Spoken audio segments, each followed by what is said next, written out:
अस्सलामुअलैकुम, welcome to MCQs hub. आज के इस वीडियो में मैं आपके साथ शेयर करने जा रही हूँ क्वेश्चंस रिलेटेड एलसीसी, जो कि आप ही ने क्वेश्चंस किए हैं मेरी वीडियोस के नीचे कमेंट्स के सेक्शन में। तो वही क्वेश्चंस जो हैं उनके ऊपर मैंने सोचा कि एक वीडियो बना दूँ, ताकि यही कन्फ्यूजन जो है वो बहुत सी कैंडिडेट्स को होती है। तो इंशाल्लाह इस वीडियो से आपको कंप्लीट गाइडेंस मिल जाएगी। सो शुरू करते हैं इस वीडियो को विदाउट वेस्टिंग एनी टाइम। बिस्मिल्लाहिर्रहमानिर्रहीम।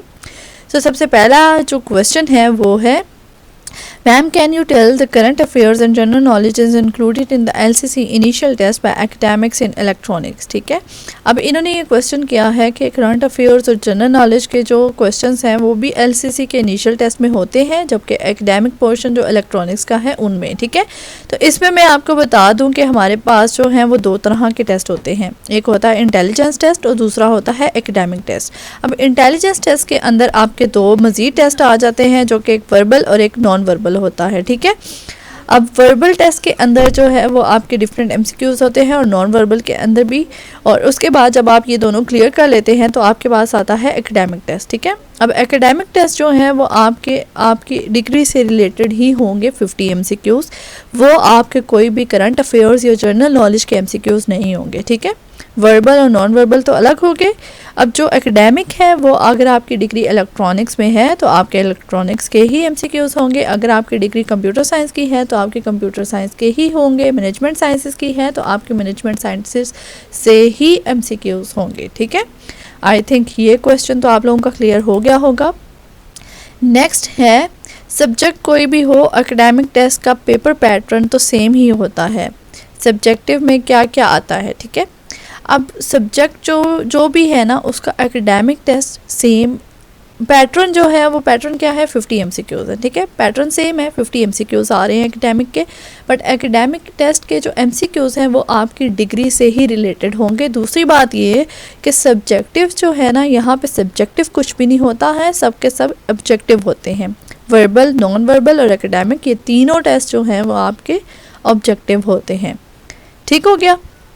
नेक्स्ट हमारे पास जो क्वेश्चन है वो है, अस्सलाम वालेकुम मैम अगर किसी सर्टेन डिसिप्लिन की एडवर्टाइजमेंट एलसीसी की एडवर्टाइजमेंट में ना आए तो क्या फिर भी अप्लाई किया जा सकता है? I have done MSc chemistry, तो अगर नेक्स्ट एलसीसी में उसकी एडवर्टाइजमेंट ना आए तो क्या मैं अप्लाई कर सकती हूँ? नहीं कर सकती। और मिनिमम एज क्या है एलसीसी के लिए अप्लाई करने के लिए? और ma'am kindly make a video on I site eligibility criteria for LCC. I will be waiting for your kind reply ma'am, thank you. ठीक है, अब इन्होंने क्या क्वेश्चन किया है, पहला क्वेश्चन जो इनका ये है कि अगर तो एलसीसी के एडवर्टाइजमेंट के अंदर आपकी डिग्री नहीं आई, ठीक है, लेट्स सपोज आपकी केमिस्ट्री की डिग्री नहीं है तो आप अप्लाई नहीं कर सकते। ठीक है, अगर तो केमिस्ट्री की डिग्री वहाँ पे मेंशन है देन आप अप्लाई कर सकते हैं, फर्स्ट बात ये। ठीक है, इसी तरह बाकियों के लिए भी है कि अगर कंप्यूटर की डिग्री है तो आप अप्लाई कर सकते हैं, अगर नहीं है तो नहीं अप्लाई कर सकते। बाकी जो भी डिसिप्लिन्स है अगर नहीं है तो नहीं अप्लाई कर सकते। दूसरा इनका क्वेश्चन है कि मिनिमम एज क्राइटेरिया क्या है? तो मिनिमम एज क्राइटेरिया जो है वो 28 ईयर्स है। 28 ईयर्स से नीचे ही आपकी होनी चाहिए एज, अगर ज़्यादा है तो आप अप्लाई नहीं कर सकती। अगर आप मैरिड हैं तब भी आप एलसीसी के लिए अप्लाई नहीं कर सकती। इसके अलावा इनका एक और क्वेश्चन है कि आई साइट के ऊपर एलिजिबिलिटी क्राइटेरिया भी आप बता दें। इसके ऊपर मैंने पहले भी वीडियो बनाई हुई है, बट मैं यहाँ पे भी आपको एक्सप्लेन कर देती हूँ कि आई साइड का जो है वो आपके पास ना एक बोर्ड होता है छोटा सा। ठीक है, जो है वो रेक्टेंगुलर बोर्ड सा होता है, वो गोल सा घूम रहा होता है। जैसे आप अगर आई साइड चेक करवाने जाएं तो आप लोगों के आई साइड के सेंटर में भी पड़ा होता है, वैसा ही होता है। तो डॉक्टर्स के पास जिस तरह का होता है, आपको ना सर्टन हाइट पे खड़ा कर दिया जाता है और आपको कहा जाता है कि अपने ही आईडी कार्ड से अपनी एक आंख छुपाएं। ठीक है, या फिर वही जो आपकी आई साइट चेक कर रही होती हैं वही आपकी एक आंख छुपा देती हैं और दूसरी आंख से कहती हैं कि रीड आउट करें। ठीक है, और इसी तरह आपकी फिर दूसरी आंख छुपा देती है और जो दूसरी आंख जिसके ऊपर पहले से कवर किया होता है अब उससे कहती हैं कि देख के बताएं क्या लिखा हुआ है। फिर उसके ऊपर जो है वो लिखा होता है कि पहले बड़े होते हैं, फिर छोटे होते हैं, फिर मज़ीद छोटे, फिर उससे छोटे। ठीक है, आप एक लाइन में अगर पढ़ते जाते हैं तो वो नोट करती जाती है कि कौन सी लाइन तक इन्होंने सही पढ़ा है, कौन सी लाइन से नहीं पढ़ा जा रहा। ठीक है, अगर तो आप एक बेंचमार्क से नीचे तक सही पढ़ लेते हैं तो आपकी आई साइट जो है वो ठीक है, आपको वो फिट कर देते हैं। अगर उससे ऊपर आप कहीं रुक जाते हैं, आपसे नहीं पढ़ा जाता, तो फिर वो देखते हैं कि कहाँ तक आपने सही पढ़ा है। उसके बाद जो है वो आपके आई साइट के क्राइटेरिया को देखते हुए वो आपको आई स्पेशलिस्ट के पास रेफ़र भी कर सकते हैं, या फिर आपको जो है वो मेडिकली फ़िट या फिर अनफिट भी कर सकते हैं, ठीक है। अब नेक्स्ट आपके पास आता है क्वेश्चन। आई थिंक वो पहले वाला क्वेश्चन मैंने क्लियर कर दिया है। अगर नहीं कुछ भी समझ आ रहा आपको, आप फिर दोबारा से आपके जहन में कोई और क्वेश्चन है इनके अलावा, तो आप वो भी कमेंट सेक्शन में ऐड कर दीजिएगा। मैं नेक्स्ट वीडियो में आपको बता दूंगी उनके बारे में, ठीक है। Ma'am, what are the passing marks of verbal, non verbal and academic, ठीक है। अब यहाँ पे जो है ना, आप ये ना देखें कि पासिंग मार्क्स कितने हैं, ठीक है। वर्बल, नॉन वर्बल और एकेडमिक में आप ये ना देखें। लेट सपोज़ कि आपके पास आप कैंडिडेट हैं, ठीक है। लेट सपोज़ मैं हूँ, मेरे मार्क्स आते हैं 78%, ठीक है। तीनों को कंप्लीट करने के बाद मेरे मार्क्स जो बन रहे हैं आपको नहीं दिखाए जाएंगे। मेरे मार्क्स जो बन रहे हैं वो 78% बन रहे हैं। लेट सपोज़ एक कोई और कैंडिडेट है, उनके मार्क्स बन रहे हैं 82%, ठीक है। मेरे 74 हो गए, उनके 82 हो गए। अब वो मुझसे आगे हैं। अब मैंने किए हुए BS किया हुआ है, उन्होंने की हुई है MS की डिग्री, ठीक है। अब मेरी हाइट उनसे छोटी है, उनकी हाइट ज़्यादा है, तो उनको मार्क्स ज़्यादा मिलेंगे, ठीक है। अब इन सब को टोटल करने के बाद उनकी जो एवरेज है वो ज़्यादा है और मेरी एवरेज तो कम है। तो आप मुझे खुद बताएं कि वो जो जिनकी एवरेज ज़्यादा है वो प्रेफरेंस पे ऊपर होंगी ना। तो इसलिए आपने ये नहीं देखना, आपने सिर्फ ये देखना है कि आपके जो मार्क्स हैं ना वो ज़्यादा होने चाहिए ताकि आपके चांसेस ज़्यादा हों। नेक्स्ट है, अस्सलाम वालेकुम मैम, क्या BS ऑनर्स कंप्यूटर साइंस की डिग्री और मास्टर्स ऑफ कंप्यूटर साइंस की डिग्री इक्वल है? अगर तो आपको इक्वलेंसी सर्टिफिकेट मिल जाता है तो वेल एंड गुड, ठीक है, इक्वल है। नेक्स्ट आपके पास है मैट्रिक और FSC में 47% वाला अप्लाई कर सकता है। तो मैट्रिक और FSC में 47% वाला अप्लाई नहीं कर सकता, 60% जो है वो मिनिमम चाहिए, ठीक है। ऐसा है कि आपके पास आपका ना इनिशियली उन्होंने 3 डिग्रीज लिखी होती हैं, मैट्रिक, FSC और BS, ठीक है।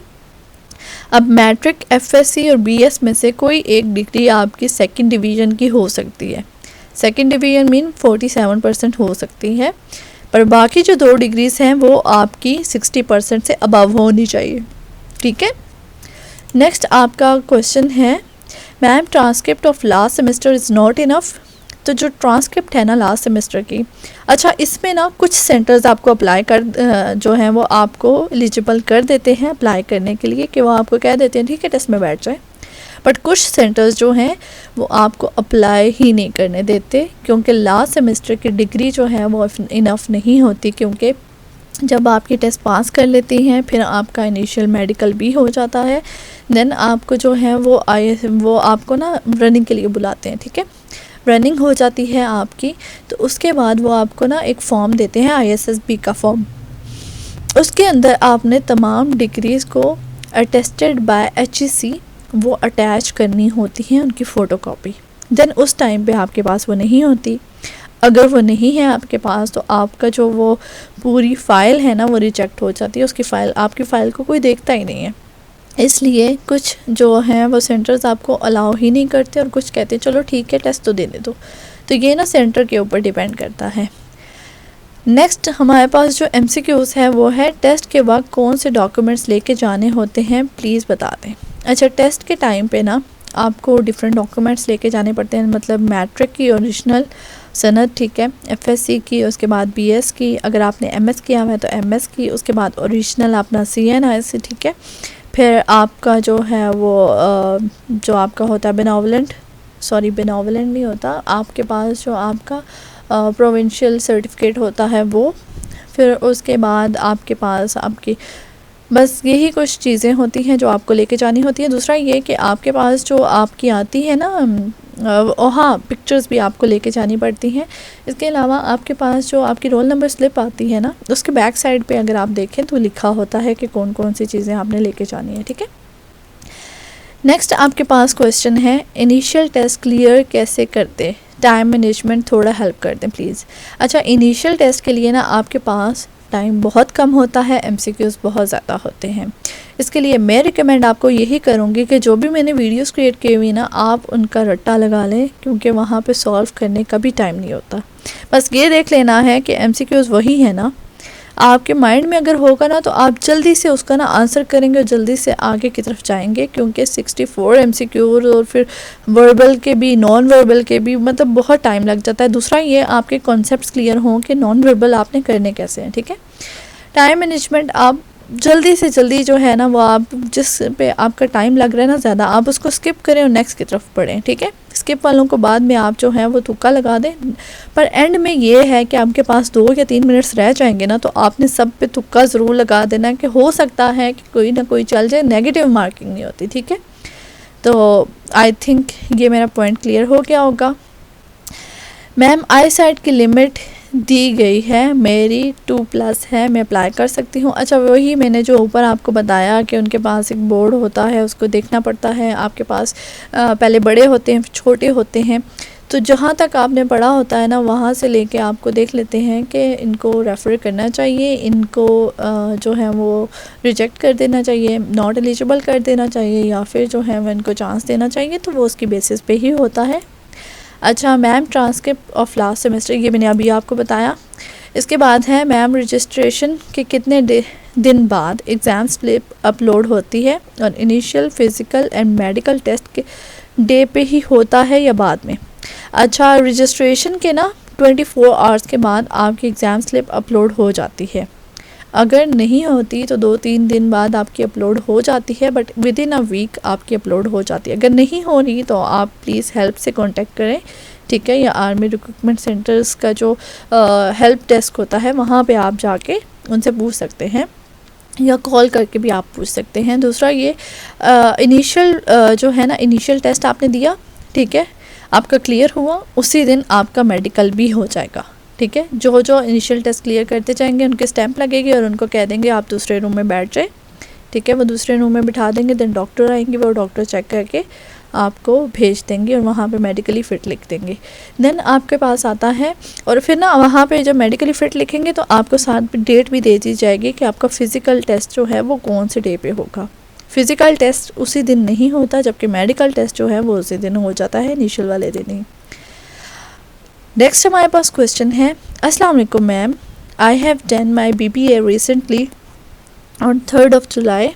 It will take almost a week to get transcript, but can I apply for on my result card of 8th semester? I have applied and approved also, but a bit confused. अच्छा, इसमें ये है कि अगर आपकी जो है आपके पास रिज़ल्ट कार्ड है और आपको पता है कि आपका रिज़ल्ट का डिग्री जो है वो आपकी ISSB के फॉर्म से पहले आ जाएगी, तो आप अप्लाई कर दें, ठीक है। दूसरा ये है कि कई दफ़ा ये जैसे मैंने आपको ऊपर भी बताया कि आपकी वो अगर आपकी ना ट्रांसक्रिप्ट लगी हुई है और आपके पास डिग्री नहीं है तो आपकी फ़ाइल को फिर साइड पे कर दिया जाएगा, ठीक है। नेक्स्ट है ma'am, I don't have a degree nor transcript because my 8th semester result is pending and coming soon. Should I have to go to for test? अच्छा, इसमें मैं आपको अगर बता दूँ तो आप अपना चांस ज़ाया ना करें, क्योंकि अभी न्यू रूल आया है कि 3 दफ़ा आप इनिशियल टेस्ट दे सकते हैं, तो आप अपना चांस ज़ाया मत करें। आपकी डिग्री आ जाए देन आप अप्लाई करें, ठीक है। Is it necessary to bring the attested bachelor's degree on initial day? अच्छा, अटेस्टेड की ज़रूरत नहीं है इनिशियल डे के ऊपर। अटेस्टेड डिग्री की ज़रूरत तब है जब आपका इनिशियल टेस्ट क्लियर हो जाता है, मेडिकल और फिज़िकल भी क्लियर हो जाता है। उसके बाद आपको 2 से 3 दिन का टाइम दिया जाता है कि आप ISSB का फॉर्म फिल करें। उस टाइम पे आपने अटेस्टेड डिग्री जो है वो HEC से वेरीफाइड डिग्री अटैच करनी होती है अपनी ISSB फॉर्म के साथ। मैम, रजिस्ट्रेशन के कितने दिन बाद एग्ज़ाम स्लिप अपलोड होती है? ये मैंने अभी आपको बताया। नेक्स्ट है, अस्सलाम वालेकुम ma'am, I have done my BS honours mathematics, so I can apply for LCC। अच्छा, अगर आपके डिसिप्लिन की नहीं आई है ना वैकेंसी तो आप अप्लाई नहीं कर सकते। Is there any negative marking? तो नेगेटिव मार्किंग जैसे मैं ऊपर भी आपको बता चुकी हूँ कि नेगेटिव मार्किंग नहीं है। मैम, आर्मी सर्विसेज कोर में MS फाइनेंशियल मैनेजमेंट की जगह अगर BS फाइनेंस में किया है तो एलिजिबल होते हैं। अच्छा, इसमें यही मैंने आपको बताया है कि अगर आपकी डिग्री नहीं है मेंशन तो आप अप्लाई नहीं कर सकते। Ma'am initial test academic test subject से रिलेटेड होता है। अच्छा, इनिशियल टेस्ट में जो एकेडमिक टेस्ट है ना, जी हाँ, वो आपके सब्जेक्ट से ही रिलेटेड होता है। जिसकी डिग्री आपने की हुई है बीएस में या एमएस में, वही आपका होता है। नेक्स्ट है, अच्छा इनका क्वेश्चन है, बीएस इन मास कम्युनिकेशन वाली लड़कियां अप्लाई कर सकती हैं एलसीसी में? एडवर्टाइजमेंट में तो मीडिया स्टडीज़ मेंशन है, बीएस मास कम्युनिकेशन मेंशन नहीं है, लेकिन मास कम्युनिकेशन भी तो मीडिया स्टडीज़ से रिलेटेड ही है। आप काइंडली गाइड कर दें प्लीज़। अच्छा, इसमें ये है कि आप ना अप्लाई कर दें, ठीक है। अगर आपकी इस तरह की कोई डिग्री आ रही है, मैच कर रही है, जैसे सॉफ्टवेयर इंजीनियरिंग की है, कंप्यूटर साइंस के स्टूडेंट्स अप्लाई करना चाहते हैं, कंप्यूटर साइंस की लिखी हुई और आईटी के स्टूडेंट्स भी अप्लाई करना चाहते हैं, तो आप लोग अप्लाई करें, ठीक है। वो सेंटर वाले ही आपको उसी दिन बताएंगे कि आपको टेस्ट के लिए बैठा सकते हैं या नहीं, क्योंकि डिफरेंट सेंटर्स जो हैं वो आपको अप्लाई देते हैं और डिफरेंट सेंटर्स आपको अप्लाई करने नहीं देते, मतलब टेस्ट में बैठने ही नहीं देते, ठीक है। तो ये सेंटर के ऊपर डिपेंड करता है। नेक्स्ट है, काइंडली आप बता देंगे कि इनिशियल टेस्ट जितना भी है एक ही दिन ले लिया जाएगा, for example written, physical, medical and interview, या फिर अलग अलग दिन होंगे? अच्छा, इसमें यह है कि रिटन टेस्ट तो होता नहीं है, ठीक है। आपका कंप्यूटर बेस्ड टेस्ट है, वर्बल, नॉन वर्बल और एकेडमिक, तो ये आपका उसी दिन हो जाएगा। मेडिकल भी आपका उसी दिन हो जाएगा। अच्छा, फ़िज़िकल के लिए आपको डेट दे दी जाएगी, उसके बाद आपको ISSB फॉर्म दिया जाएगा। उसके बाद पहले ये होता था कि एंड में आपका इंटरव्यू होता था, अब आपका जो नया पैटर्न आया है 2024 का, तो उसमें इंटरव्यू पहले है, ठीक है।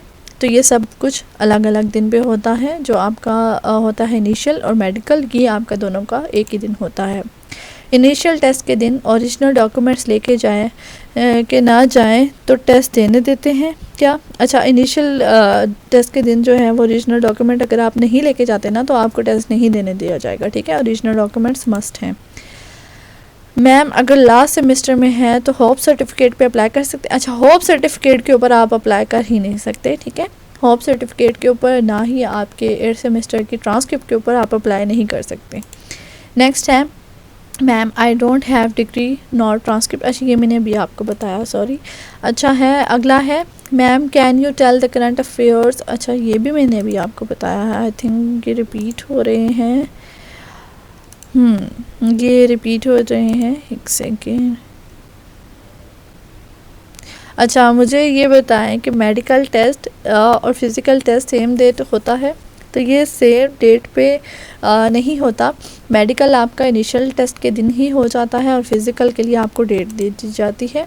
सिलेबस कहाँ से पता चलता है इस साल का? Kindly tell me. अच्छा, सिलेबस जो है ना, वो कोई भी पर्टिकुलर सिलेबस नहीं होता। आपने पूरी डिग्री में जो भी आपके मेजर सब्जेक्ट्स हैं ना, आप उन सब को तैयार करें, ठीक है। जो भी मेजर सब्जेक्ट्स हैं और जो भी मेजर टॉपिक्स हैं ना, हर एक चीज़ को वो टच करेंगे। 50 MCQs हैं, तो हर एक चीज़ को बहुत ही घुमा फिरा के आपको MCQs आएंगे, ठीक है।